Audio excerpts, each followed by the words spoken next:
Now, did you say earlier that we're using our phones a lot when we're in the store, and how that can help drive purchase behavior? Yeah, yeah, absolutely. And so one of the things that, it's incumbent upon us. So we're trying to win grow our share, but our retailers are trying to win the occasion. They're trying to grow their occasion. So, take summertime, right? It's a big barbecue time. How do we help them win that occasion or big game? How do we help them win the big game occasion? So we want to we want to do app activities, like I mentioned, some of the physical displays, the shelf talkers, digital in-store. But how do we drive shoppers to their store, right? Shopper media. So there's general media, and then there's media that drives people to the store. How do we combine those two to tell the retailer when we sit with them, we're trying to explain to them, hey, here's why you should support our product for the big game time frame, because we're going to drive them to your store with this vehicle. And then once they're in your store, we're going to help you win the occasion and close the deal with these physical or digital elements. So that's where the pre-pop really comes in big time. And the retailers are really linking into that more. They want to know, what am I getting out of this? So generic TV media helps build brands, clearly. Doesn't really help Kroger win the occasion. Mm-hmm. So speaking of retailers, I think of, and you correct me if this is not right, I think of as being a very, very fragmented market, Yes, right? And how does that compare to like when you're at Campbell's, right? And you've got Walmart and Kroger, and really, really big, that you can do things majorly at scale. Yeah. How does that change at a Pernod Ricard where you're selling to this very fragmented retailer base?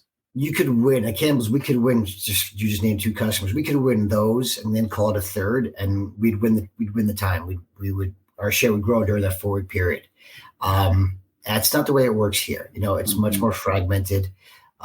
You've got some big dogs, Kroger, Total Wine & More, Albertsons, some Costco, really big. But then you've got this little thing called the indie liquor channel, which is about 2/3 of the business.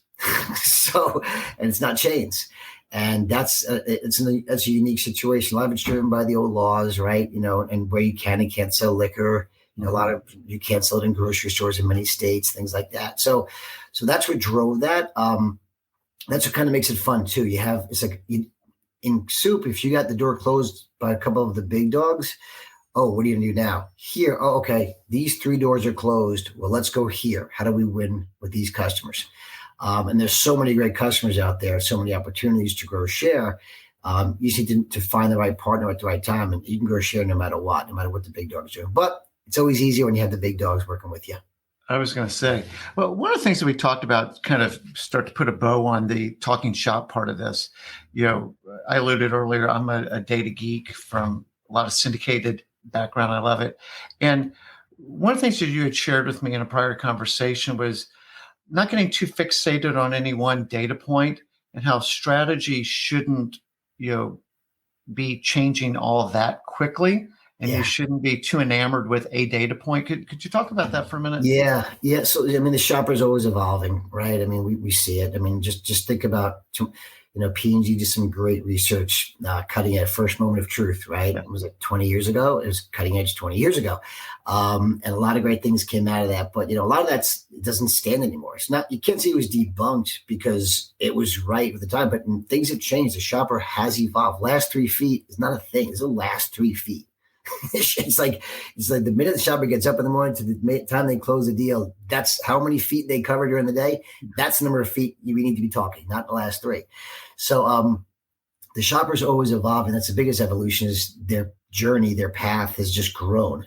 And so I mentioned earlier, about 60% of shoppers knew what they wanted before they walk in the store.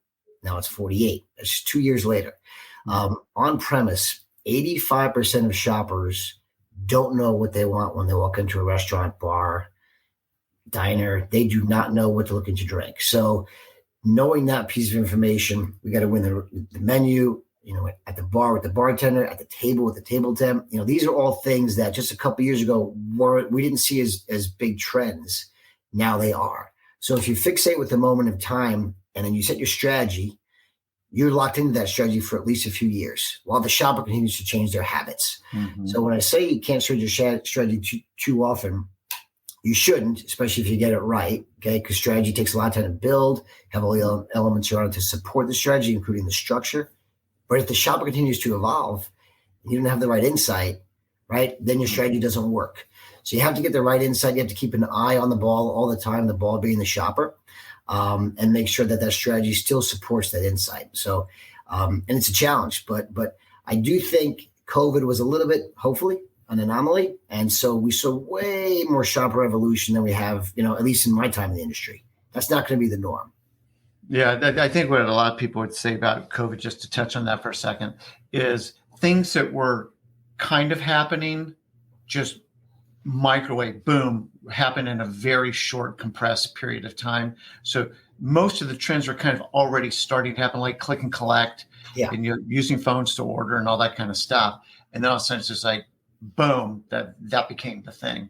Yeah. But retail media networks, there's just all kinds of new ad tech, martech technology that is going to continue to influence the consumer. And to your point, what was a great idea 3 years ago may need to move because the consumers moved, the shoppers moved. Right, exactly. So, this is great. I obviously geek out a little bit on the category and the shopper stuff, and I think all that's really, really fun. But we also like to tap into our guests' career expertise. And as I've gotten to know you, usually I would ask a guest, what would you tell your 28-year-old self? And what was fun talking with you is what you did tell your 24-year-old son. Yeah. Just talking career advice, and kind of with the benefit of hindsight, you've had a wonderful career. Sounds like you've really enjoyed your time at all the stops that you've made. But as you're talking to your 24-year-old son, what are some of the pillars of the advice that you gave him as he's starting to chart his career? Yeah, I mean, some of it, it's not like I have, I can't sit here and say that I would be a career advisor for a living. I don't think I would do very well. But when your son asks you career advice, you better come up with something good. And so, to me, it's not that complicated. First, it starts out with just working hard. I know that sounds really old school and really boring, but I think it still matters. Pretty good deal. The other thing is you had a guest on Eric Kershat recently who talked about, he mentioned not everybody has the luxury of finding their passion. Like some people, they just need to get a job, right? And so one of the things that I told myself is like, look, I want you to do something that you love. Because if you do, odds are you're going to be better at it. If you're better at it, you're going to be successful. You're going to be happier. You'll make more money. You'll have more opportunities, right? So it starts with finding something that you're passionate about. And that's great. And I truly hold to that. At the same time, there seems to be sometimes this, at least recently, this opinion of, I need to love going to work every single day. That's not realistic. I love my job. I love my company. I love this industry. There's a lot of days I don't love. Right? It's called a job. So you need to balance that realistic. Sometimes you got to get out of bed and go make things happen because you're getting paid to do it.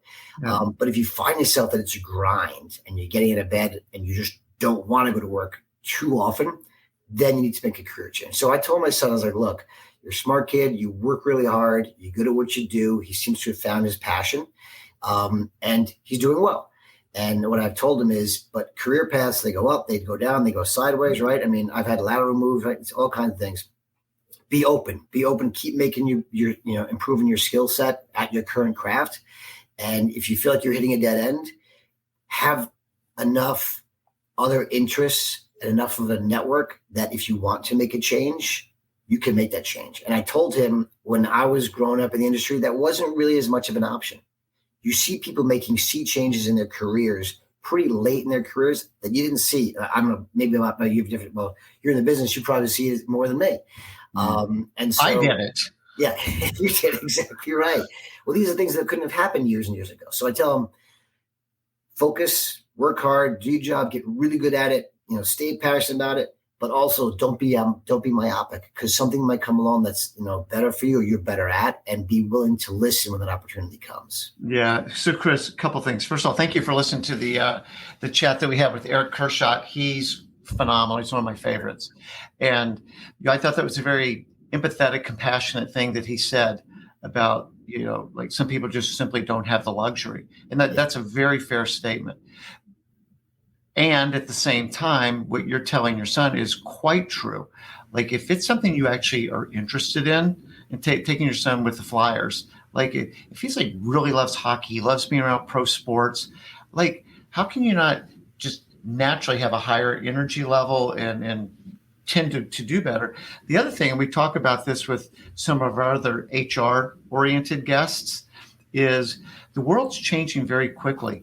And kind of the key superpower is being an agile learner and being able to learn something new quickly. Well, if it's on a topic, hammers, like I don't care about hammers, like I'm going to be less interested in trying to stay up on hammers versus what's going on in hockey, which I love. Like I'm super, like I've got my Liverpool pennant back here. Like if I worked at, for Liverpool or the English Premier League or something like that, like you have no problem making me stay current, on what's going on in that because I love it. I'm really interested in it. But I've always felt that way with consumer insights. I just think people are weird. I think that trying to understand how people make decisions is endlessly fascinating. Yeah. And so, I've always had a strong interest in it. And I think that that's really an important point that you made. Yeah. I mean, I will geek out on something I'll learn during the day from one of my Shopper Insights partners, and I'll go and tell my wife that night, and she'll be like, okay, really? I mean, no, this is really cool. Look at this. Can't you relate to this? You're a shopper, And so I think that's the thing. Is part of this thing is why I love that I've been so lucky to work for some great companies. They're all things that people can relate to, right? Soup, soda, wine, spirits. Selling steel. I've had the chance to move around and do some other stuff, and I'm like, no knock. I mean, sure, they're wonderful companies and great for some people. It just wouldn't have worked for me. I need that. I need to be able to connect personally to something. Yeah. One of the other things that you had mentioned to me that I think is just phenomenal is the importance of authenticity. Yeah. Could you riff on that a little bit? Yeah. It's funny because I do believe, people will follow the message after they believe in the messenger. And as I mentioned earlier, I had the chance to build out this team, and it's a super great team. And we had to kind of pick the players a bit, if you will, and that was really fun. And if you're authentic, and that is such an overused term these days, because I see people trying to be authentic. If you're trying to be authentic, that means you're not being authentic. That means you're being the opposite of authentic. You're doing something. So, but you just, if there's something about which you feel like you can't be authentic, you better off just not even going there. Because I believe people are smart and they can read people very well. Emotional intelligence is probably, was an all-time high for a while. I don't know what the pandemic did to it, but I believe that authenticity breeds trust, breeds respect, prevents the emperor has no clothes syndrome. If you're authentic, folks are going to come and tell you, you know what, Chris, I think you got this wrong. And if you don't have people willing to do that with you, then you're going to be wrong an awful lot, because nothing makes me prouder than when, maybe this is a slight exaggeration, but I'm very proud when my team says, Chris, you screwed this up. We think you should do this, this, and this instead. And I'm like, wow, I have good people. I'm so lucky, right? Number one. Number two, I have people who aren't afraid to talk to me. So I think authenticity breeds trust, breeds respect. And that comes with, people enjoying being around you, but it also comes with managerial courage. So you don't always want to tell them just what they want to hear. You've got to be able to give them the tough news. And if you do that, it does two things. First of all, it proves that you're authentic. And secondly, you do them a favor. Because I've seen many leaders who are really good people and have the best of intentions, and they've got a lot of friends around them. And they're always friends, and they're always high-fiving and backslapping. And then those individuals never improve. They never develop. They never grow. And that doesn't do that individual any favors. Some of the folks that work for me, they've worked for me at several different companies. We've moved around together. And we've had some tough conversations over the years during the course of their careers. And they're grateful for those tough conversations. They don't like them at the time, but if you have them and you do them in the right way, you build that bond, you build that trust. And I think others see that. I think that's a key, kind of a cornerstone of leadership.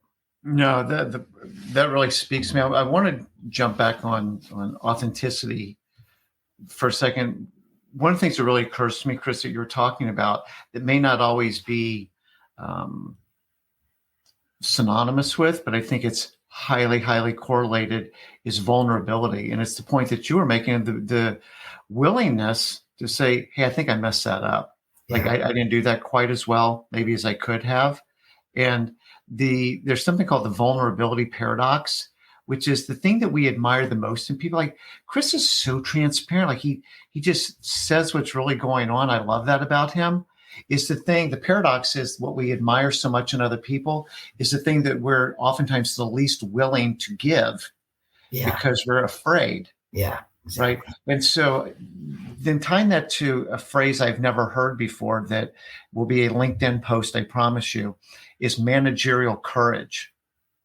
Right. And having the courage to say I'm wrong. Right. Right. And to admit it, not even be called out on it, maybe even offer it up. Hey, guys, I wanted to share I think I got this wrong. Right. Right. And to say that to people. And then as a self-described people pleaser, like delivering hard news is not the easiest thing for me. I'm a natural encourager. That's one of my gifts. But the gift taken too far stops being a gift. Exactly. And sometimes you have to say, we need to talk about something here. Yeah. I don't know if you had the chance yet, but we had one of the founders of Numerator, Jared Schreiber, on, and he was talking about feedback, and he uses this little model of, hey, Chris, I saw, in that presentation, you kind of didn't mention this, which is sort of a key element of our sales presentation to retailers. And just stop. So that's an awkward silence right there. but it's just sort of like, I'm going to identify what I saw. Yeah. And then now what's very interesting, underpinning that model, this is really important, is the assumption of good intent.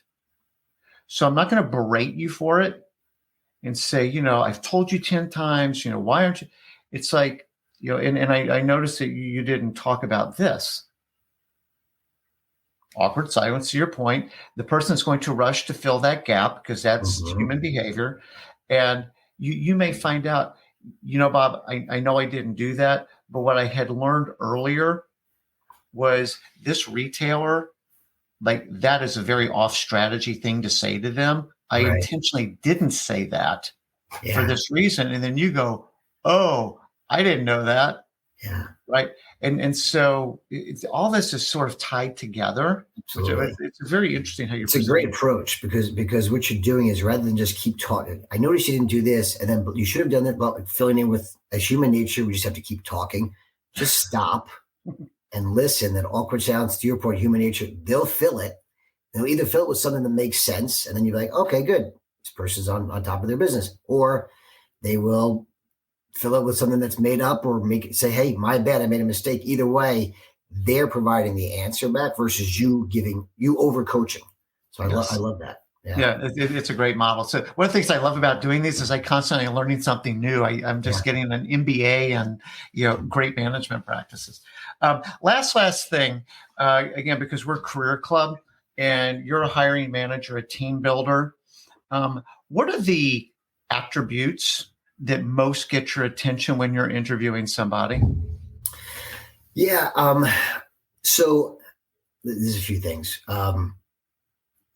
Emotional intelligence is, again, I know it's overused, but it's super important. You got to understand people. That's critical. Resilience, adaptability, because things are always changing. And if they're not changing, you're probably in the wrong space. So you need to be adaptable and embrace that change.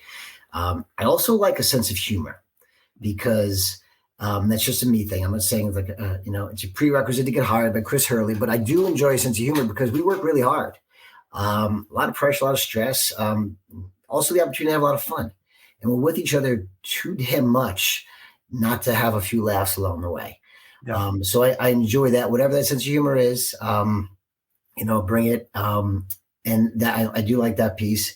And then also I would say team player, because I think, when people say, what are you most proud of? I've worked for some of the greatest companies that you can have. I've had a wide variety of disciplines that I've been able to work within, but probably the most proud thing is the teams that we've been able to build. And I've been very fortunate to have some good managers show me the way. And I've been very good, fortunate to have some great people work for me and be willing to work for me in a couple of different roles. And that's the most fun. So if you're a team player, again, an overused phrase and a cliche, but by team player, I mean, you make the total team better. You support the team, but you also want to pick your teammate up when they need to be picked up, or maybe give them, a little of a nudge if they need a nudge. Because we're all trying to put that perfect puzzle together. Yes. And if you got each player fitting their part, complementary, even with me, I've got many, many opportunities, as I tell my team all the time. And if you surround yourself with people that fill in those gaps, that's how you win. So I mean, emotional intelligence, resilience, hard work, sense of humor, and then making sure that their skill set helps complement your skill set. So you're bringing the best team self to the organization. Well, yeah, we'll close on that. But what I just want to kind of comment on that is that diversity. It's back to your kind of thing. Like there's a lot of buzzwords floating around these days, and it does become cliche. And you hear a lot about diversity. And one of the things that I have learned from some of the top HR leaders, I think globally, is diversity is the door, but inclusion is really kind of the end game.